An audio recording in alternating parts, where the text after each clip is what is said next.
നമസ്കാരം, ഞാൻ Shonima. Al Hilal hospitals and medical centres അവതരിപ്പിക്കുന്ന BMC ന്യൂസ് ലൈവിലേക്ക് സ്വാഗതം. വിശദമായ വാർത്തകളിലേക്ക്. ജമ്മു കശ്മീരിലെ പഹൽഗാമിൽ വിനോദസഞ്ചാരികൾക്ക് നേരെയുണ്ടായ ഭീകരാക്രമണത്തിൽ നിരപരാധികളായ സാധാരണക്കാർ കൊല്ലപ്പെടുകയും പരിക്കേൽക്കുകയും ചെയ്തതിനെ ബഹ്റിൻ ശക്തമായി അപലപിച്ചു. കൊല്ലപ്പെട്ടവരുടെ കുടുംബങ്ങൾക്കും ബന്ധുക്കൾക്കും ഇന്ത്യൻ സർക്കാരിനും ജനങ്ങൾക്കും ബഹ്റിൻ അനുശോചനം അറിയിക്കുന്നതായി വിദേശകാര്യ മന്ത്രാലയം അറിയിച്ചു. പരിക്കേറ്റ എല്ലാവരും വേഗത്തിൽ സുഖം പ്രാപിക്കട്ടെയെന്നും ബഹ്റിൻ ആശംസിച്ചു. ബഹ്റിനിലെ കാസർഗോഡ് ജില്ലക്കാരുടെ കൂട്ടായ്മയായ കാസർഗോഡ് ജില്ലാ പ്രവാസി അസോസിയേഷൻ ഈ വർഷത്തെ വിഷു, ഈസ്റ്റർ, ഈദ് ആഘോഷം നാളെ ഏപ്രിൽ 25 വെള്ളിയാഴ്ച ഉച്ചയ്ക്ക് 3 മണി മുതൽ മനാമ KCT ഹാളിൽ സംഘടിപ്പിക്കും. എല്ലാ അംഗങ്ങളും പരിപാടിയിൽ സംബന്ധിക്കണമെന്ന് president Rajesh Kodoth, general secretary Rajeev Vellikoth, programme coordinator Ranjith എന്നിവർ അറിയിച്ചു. പരിപാടിയിൽ വിവിധ കലാപരിപാടികളും തുടർന്ന് ഡിന്നറും ഒരുക്കിയിട്ടുണ്ട്. കൂടുതൽ വിവരങ്ങൾക്കും പരിപാടിയിൽ സംബന്ധിക്കാൻ ആഗ്രഹിക്കുന്നവരും 35587899 എന്ന നമ്പറിൽ ബന്ധപ്പെടാം. സാമൂഹ്യ സേവന പ്രവർത്തന രംഗത്ത് KMCCയുടെ പങ്ക് നിസ്തുലമെന്നും ആർക്കും എത്തിപ്പിടിക്കാനാവാത്ത രൂപത്തിലാണ് KMCCയുടെ പ്രവർത്തനമെന്നും മുസ്ലിം യൂത്ത് ലീഗ് കോഴിക്കോട് ജില്ലാ സെക്രട്ടറിയും ഏറാമല പഞ്ചായത്ത് ബോർഡ് വൈസ് പ്രസിഡന്റുമായ ഷുഹൈബ് കുന്നത്ത് അഭിപ്രായപ്പെട്ടു.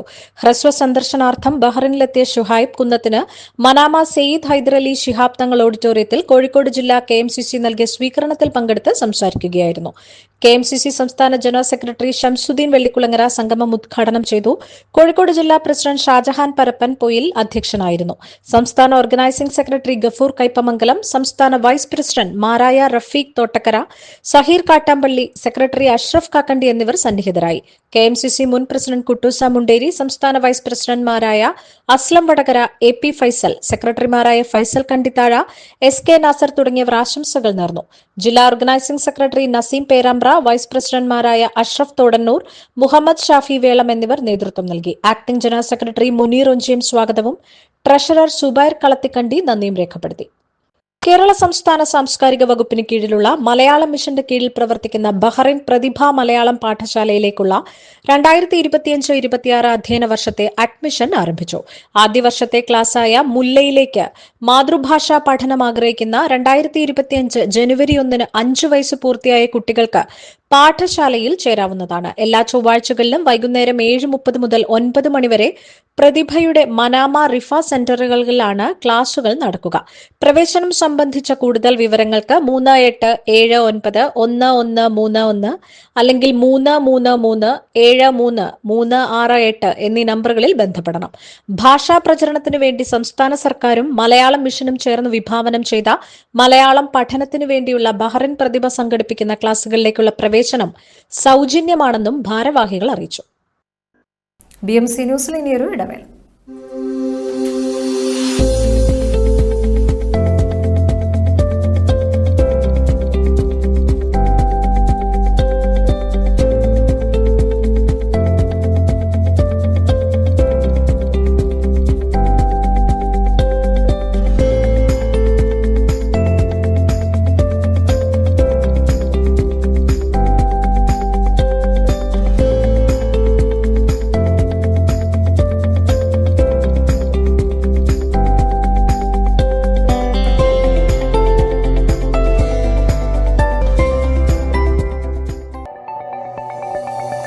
Our skin is the mirror of our soul.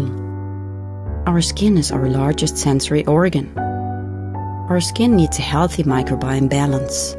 This is regulated by its pH value, which protects the skin from pathogens, cold and ultraviolet rays.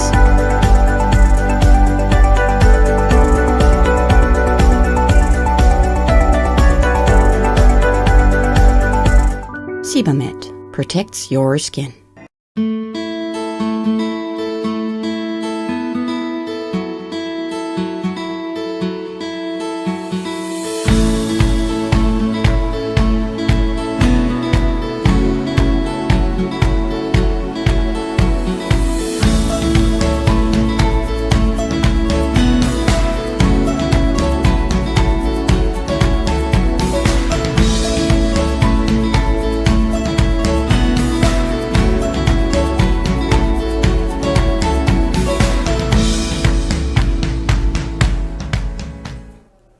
BMC ന്യൂസിലേക്ക് വീണ്ടും സ്വാഗതം.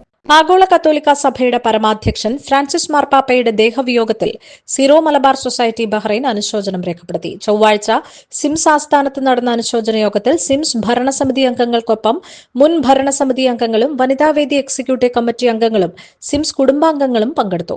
Sims general secretary Sabin Kuriakose യോഗത്തിൽ സ്വാഗതം ആശംസിച്ചു. SIMS ഭരണസമിതി അംഗമായ Jaimy Thettayil, core group chairman Poly Vidheyathil, മുൻ പ്രസിഡന്റുമാരും ഭരണസമിതി അംഗങ്ങളുമായ Benny Varghese, Charles Aluka, Francis Kaitharath, Sani Paul, PT Joseph, James Joseph, Sovichan Channattussery എന്നിവർ അനുശോചനം അറിയിച്ച് സംസാരിക്കുകയും ഫ്രാൻസിസ് മാർപ്പാപ്പയെക്കുറിച്ചുള്ള നല്ല ഓർമ്മകളും ചിന്തകളും പങ്കുവെക്കുകയും ചെയ്തു. സിംസ് ഭരണസമിതി അംഗമായ സിജു ആന്റണി, മുൻ പ്രസിഡന്റ് ജേക്കബ് വാഴപ്പള്ളി എന്നിവർ യോഗത്തിന് നേതൃത്വം നൽകി. പഹൽഗാം ഭീകരാക്രമണത്തെ തുടർന്ന് ഇന്ത്യക്കെതിരെ ആരോപണവുമായി പാകിസ്ഥാൻ. ഇന്ത്യയുടെ തീരുമാനങ്ങൾ അപക്വമെന്ന് പാക് വിദേശകാര്യമന്ത്രി ഇഷാഖ് ധർ പറഞ്ഞു. ഭീകരാക്രമണത്തിൽ പാകിസ്ഥാന് പങ്കുണ്ടെങ്കിൽ തെളിവ് നൽകണമെന്നും ഇതുവരെ ഇന്ത്യ ഒരു തെളിവും നൽകിയിട്ടില്ലെന്നും ഇഷാഖ് ധർ ആരോപിച്ചു. ഭീകരാക്രമണവുമായി ബന്ധമില്ലെന്ന ഔദ്യോഗിക വിശദീകരണമാണ് പാകിസ്ഥാന്റെ ഭാഗത്തു നിന്നും ഇന്നലെ വന്നത്. എന്നാൽ ആക്രമണത്തെ തുടർന്ന് പാകിസ്ഥാനുമായുള്ള നയതന്ത്ര സഹകരണം ഉൾപ്പെടെ അവസാനിപ്പിക്കുന്ന കടുത്ത നടപടികളിലേക്കാണ് ഇന്ത്യ നീങ്ങിയത്. മന്ത്രിസഭയുടെ 2.5 മണിക്കൂർ നീണ്ട സുരക്ഷാകാര്യ യോഗത്തിന് ശേഷമാണ് കടുത്ത തീരുമാനങ്ങളിലേക്ക് ഇന്ത്യ നീങ്ങിയത്. പാകിസ്ഥാനുമായി ഒപ്പിട്ട സിന്ധു നദീജല കരാർ ഇന്നലെ ഇന്ത്യ മരവിപ്പിച്ചു. വാഗ അട്ടാരി അതിർത്തി പൂർണ്ണമായും അടച്ചു. ഇന്ത്യ പാക് ഹൈക്കമ്മീഷനിലെ ഡിഫൻസ് അറ്റാഷമാരെ പിൻവലിച്ചു. പാകിസ്ഥാൻ പൌരന്മാർക്ക് നൽകുന്ന SVES വിസ ഇനി നൽകില്ല തുടങ്ങിയ തീരുമാനങ്ങളാണ് നിലവിൽ സ്വീകരിച്ചത്. പഹൽഗാം ഭീകരാക്രമണത്തെ അപലപിച്ച് പ്രധാനമന്ത്രി നരേന്ദ്രമോദി. പഹൽഗാം ഭീകരാക്രമണം രാജ്യത്തിന്റെ ആത്മാവിനേറ്റ മുറിവാണെന്നും ഈ ഭീകരാക്രമണം നടത്തിയവർക്കും ഗൂഢാലോചന നടത്തിയവർക്കും കടുത്ത ശിക്ഷ കിട്ടുമെന്നും നരേന്ദ്രമോദി ബീഹാറിൽ പറഞ്ഞു. അവർക്ക് സങ്കല്പിക്കാൻ പോലും കഴിയാത്ത ശിക്ഷ നൽകുമെന്ന് നരേന്ദ്രമോദി മുന്നറിയിപ്പ് നൽകി. ഇന്ത്യയുടെ കൂടെ നിൽക്കുന്ന ലോകത്തെ എല്ലാ രാജ്യങ്ങൾക്കും പ്രധാനമന്ത്രി നന്ദി അറിയിക്കുകയും ചെയ്തു. മനുഷ്യത്വത്തിൽ വിശ്വസിക്കുന്ന എല്ലാവരും ഇന്ത്യയുടെ കൂടെ നിൽക്കുന്നുവെന്നും അദ്ദേഹം കൂട്ടിച്ചേർത്തു. ഈ വാർത്തയോടുകൂടി ഇന്നത്തെ BMC ന്യൂസ് ലൈവിൽ മലയാളം വാർത്തകൾ പൂർണ്ണമാകുന്നു. ശുഭരാത്രി.